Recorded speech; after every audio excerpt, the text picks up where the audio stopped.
हो गए wire gate gate चला हम जा सकते हैं मीटर पास वो नहीं पता 900 मीटर पाइप आ रही हमारी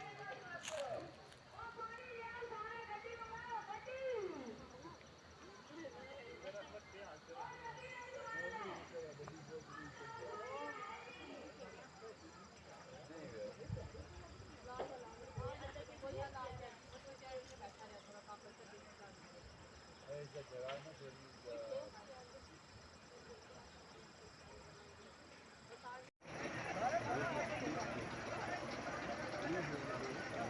कोठा से बकरी है कोई आप देवी मात्र देख है कि उनको घोड़ कार तू कितने है मैं तो बुला ना रहा रणवीर फोन करा भी ना यो अपना रिश्वाल ही ना खेलने कोठा आ गया फिर वो खत्म हो गया वीडियो बनाई में देखिए वहाँ गड्डी उनको पकी है पानी छटना आई नहीं थी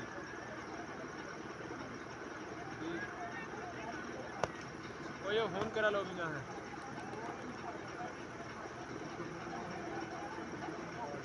कुछ पाप बचे के तरह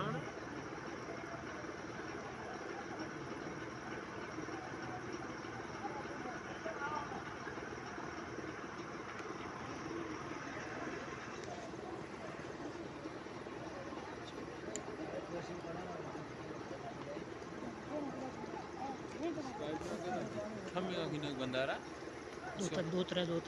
इसका मुंह ना पकड़ेगा ना बिल्कुल प्रेशर है ना बिल्कुल खड़ेगा बंदा मुंह ना पकड़ेगा ऊपर ना साइड हो रही अंदर वो गाड़न शाड़न में मारेंगे अंदर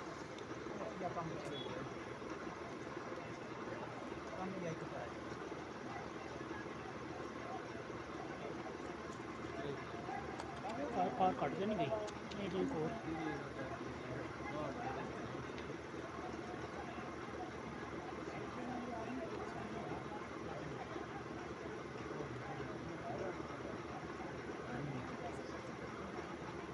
काफी टाइम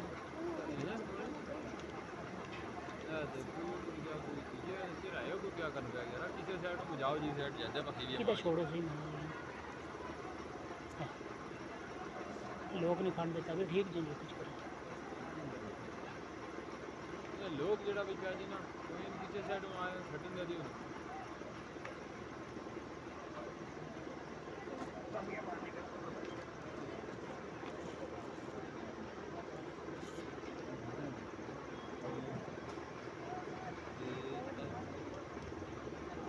प्रेशर दिया हुआ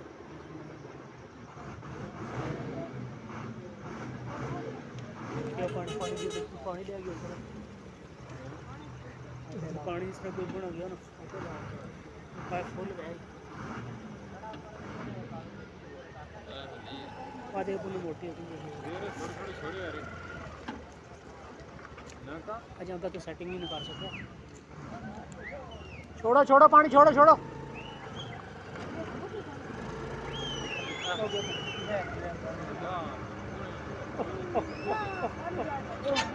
पानी